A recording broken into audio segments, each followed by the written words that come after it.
Tenemos el primer Skype para recibir a Ilse. Ilse es periodista de Infobae en México. Ilse, ¿cómo te va? Leo Montero te saluda. ¿Cómo estás? Hola, ¿qué tal, Leo? Muchas gracias por la invitación. Bueno, a vos te agradezco. Mira, como bien ya lo comenta, sí, perdón. No, está bien. Tenemos un poquito de delay, perdón. Quería decir que trabajás en México en DF para Infobae. Ilse Becerril va a estar con nosotros contándonos lo que acabamos de mostrar al público de lo que tiene que ver con los narcos, lo que ha dicho el presidente y mucho más. Así que gracias por estar aquí, Ilse.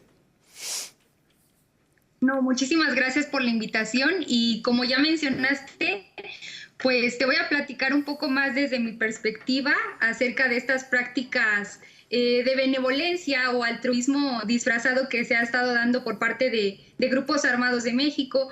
Primeramente yo quisiera ahondar en que este no es un tema nuevo. Estas prácticas ya se han estado dando desde décadas anteriores. Incluso podríamos decir que es el ADN del poder, porque en México lo vemos desde los caciques, desde los partidos políticos, que pues entregan este tipo de despensas. ¿Para qué? Precisamente para ganar una base social.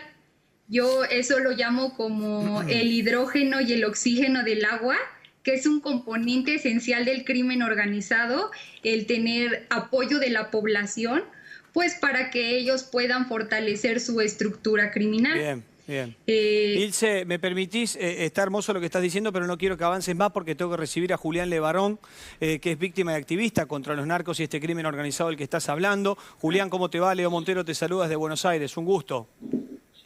Qué gusto de saludarlos allá en Argentina, de acá desde Chihuahua, México. Muy bien, desde Chihuahua, México. Ya están en línea los dos, Julián e Ilse. Los invito a ustedes y a la gente a que vean el informe que tenemos preparado, que tiene que ver con esto, para que amplíen un poco más el público, sobre todo en el resto de lugares de Latinoamérica que no es México, para que vea y tome conciencia de lo que está pasando. Mirá. Vamos ahora a México porque parece que en ese país la pandemia por coronavirus está funcionando, pero de otra manera, porque el crimen organizado quiere comandar la lucha contra el COVID-19. En varios estados se ve a grupos de la delincuencia organizada repartiendo despensas. Se ven algunas escenas como esta. ¿Qué onda, raza? Aquí andamos repartiendo las despensas de parte del señor Mencho a los más necesitados. Son sicarios del cártel Jalisco Nueva Generación repartiendo despensas a comunidades a nombre de El Mencho. Alejandrina Guzmán, hija de Joaquín El Chapo Guzmán, regaló en los últimos días despensas con el nombre e imagen del narcotraficante a adultos mayores que están aislados en sus casas para evitar contagios del coronavirus en Guadalajara. Juan Manuel sabe que son delincuentes, pero aún así asegura que si le ofrecieran ayuda, la aceptaría. Entonces no nos queda de otra más que aceptarlo, ya que el gobierno también no hace nada por nosotros. Diferentes integrantes de la delincuencia organizada están tomando el control durante esta emergencia sanitaria. Estos videos que se han difundido en las redes sociales corresponden al castigo que en algunas zonas de México narcotraficantes les hacen a quienes no cumplen con la orden de quedarse en casa por la pandemia. También habla de un vacío de poder porque son los criminales los más efectivos para poder decirle a la población que se tiene que quedar en su domicilio. Todas las personas que encuentremos nosotros afuera de su casa después de las 10 de la noche les va a caer la tablona. Es parte de la advertencia hecha en Sinaloa por presuntos integrantes de los Chapitos, liderado por los hijos de Joaquín El Chapo Guzmán. Quienes estén deambulando por las calles serán sometidos por no respetar la cuarentena. Quédense en casa porque el que no se quede, eso les va a venir pasando. Mantienen en fila a personas que no respetaron la cuarentena y los golpean uno por uno. El crimen organizado y sus castigos contra quienes no respetan la cuarentena sigue ocurriendo. Son el ejemplo del fracaso del Estado mexicano y sus instituciones. Bueno, es tremendo lo que vemos, es tremendo lo que pasa, pero pasa y pasa así en México. Estamos conectados con Ilse y con Julián. Mi amigo y compañero Diego Iglesias tiene mucha información al respecto también. Buenas noches, Dieguito. Hola, Leo, ¿cómo te va? ¿Bien? Sí, muy bien. ¿Lo podés creer? Sí. ¿Lo sabés y lo crees? Sí, he estado también ahí en México trabajando y cubriendo la situación del narcotráfico. Realmente es increíble, sobre todo para nosotros que no estamos acostumbrados a ese nivel de violencia delictiva, de crimen organizado. Es realmente sorprendente. Te tiro dos datos solamente para entender un poco el contexto de lo que estamos hablando. Desde 2006, año importantísimo para entender esto, año en el que Felipe Calderón le declaró la guerra al narcotráfico, es decir, que se militarizó la guerra contra el narcotráfico. Han muerto 275.000 personas. personas, 275.000 personas. Y el otro dato aterrador es que son más de 61.000 los desaparecidos en México a partir de esta guerra contra el narcotráfico. Bien, Julián, yo te presenté como víctima y activista contra los narcos. Víctima porque lo sufriste inicialmente y después empezaste a luchar para que esto no pase en México. Contanos un poco tu historia. Pues fíjate que mi cuñado fue desaparecido por los narcos y después mi hermanito fue secuestrado en el 2009. En el 2009 hicimos una organización en contra del secuestro y la extorsión y a mi hermano Benjamín lo asesinaron porque él era el líder de un movimiento. Entonces también fue desaparecido mi tío y en noviembre del año pasado mataron a mi prima, a 4 niños, los quemaron, y también otros familiares, otra prima y sus 2 niños chiquitos fueron asesinados, 17 mujeres y niños en total, fueron baleados en Sonora, 9 de los cuales murieron, y a mi prima y a sus 4 niños los calcinaron. Pero esperá, Julián, primero, por favor, el teléfono ponelo, se ve mucho el techo. Bajátelo, acomodalo un poquito ahí, así te vemos mejor el rostro. Un poquito menos. Ahí está, quédate ahí. Gracias. Prácticamente me estás contando que toda tu familia o tus seres queridos más cercanos han sido asesinados por los narcos. Todos. No, yo tengo más de 4.000 familiares, pero han sido asesinados y desaparecidos algunos. Y lo que usted comenta sobre el crimen organizado, ese no es el crimen organizado, ese es el crimen desorganizado. El crimen organizado está en el Congreso, en el Senado y en la Suprema Corte en México. ¿Por qué? ¿Porque ellos avalan? Porque la impunidad es casi del 100% y los policías trabajan para los narcos. Y todo el mundo lo sabe, lo hacen abiertamente, con un descaro total, y estamos completamente indefensos y la única herramienta que tenemos es ir como sonámbulos analfabetas e ir a marcar una boleta electoral cada no sé cuántos años para que nos sigan viendo la cara de idiotas.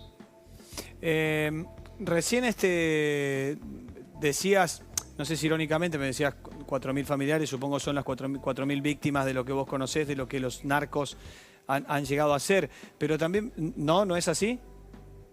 No, yo tengo la familia más grande de América. Pero me sorprende, ¿4.000 personas me estás hablando? Correcto. Bien, porque, decía recién una persona que como que estaba, que la gente les hacía caso, en el informe, no me acuerdo algo así, como que una persona decía como que estaba bien, que eran efectivos los cuidados de los narcos para con la gente y que la gente acepta la ayuda. La acepta por miedo, la acepta porque, como decís vos, sabe que están abiertamente laburando con la policía, porque no hay salida. ¿Por qué motivo? Sí, pues en México vivimos con la cruel alternativa de perder todo el sentido del bien y el mal o perderle todo el respeto a la autoridad, porque el voto les da poder, pero es un cheque en blanco en el que pues no le tiene que dar ni seguridad ni justicia y no tenemos los medios de defendernos nosotros mismos, ni de los policías ni de los narcos. Claro. Es terrible la situación que estamos escuchando. Ilse, vos desde tu trabajo, desde el área periodística, de todo esto que está diciendo Julián, que has sido víctima y familiares directos, ¿no? Digamos, ¿te sorprende lo que él cuenta o ya están acostumbrados en México a este tipo de relatos? No, mira, para nada. Lo que yo te puedo contar desde mi perspectiva es que la violencia está focalizada en ciertos estados. Claro que se ve una mera fragilidad del Estado, pero te puedo decir, está focalizada en diferentes estados. Ajá. ¿Y cuál es el peor estado? Pues bueno, la frontera norte ha pues sufrido muchísimo la violencia, ya lo sabe el activista Julián Levarón, porque él precisamente vive en esos límites y tú lo sabes porque es un punto crítico para las organizaciones criminales. Tienen la entrada a Estados Unidos y pues el tráfico de drogas se lleva principalmente ahí. También podríamos decir que los puertos del Pacífico. Ajá, o sea que esto es en el área de Chihuahua y para arriba, bien. Los medios, ¿qué rol tienen en esto de, no sé, como de mirar para otro lado, como de aceptar que es así, como tener miedo también de hablar, como no poder luchar porque es una batalla perdida? ¿Cómo sentís que se paran los medios en México para entender nosotros un poquito más? Pues mira, es una situación que realmente no es actual y que los medios han hecho su labor en comunicar, pero también existe cierta desinformación y lo vemos ya ahora con los videos de las despensas, que los cárteles tratan de hacer una acción propagandística y los medios a veces somos víctimas de esa parte, ¿me entiendes? De darles como el poder, algunos gobiernos, algunas autoridades lo han dicho, se trata meramente de acciones que ellos pretenden pues como mostrar al Estado que pueden actuar impunemente ante las autoridades. Y principalmente es eso, o sea, no caer tanto en la desinformación ni en esta parte propagandística de los cárteles.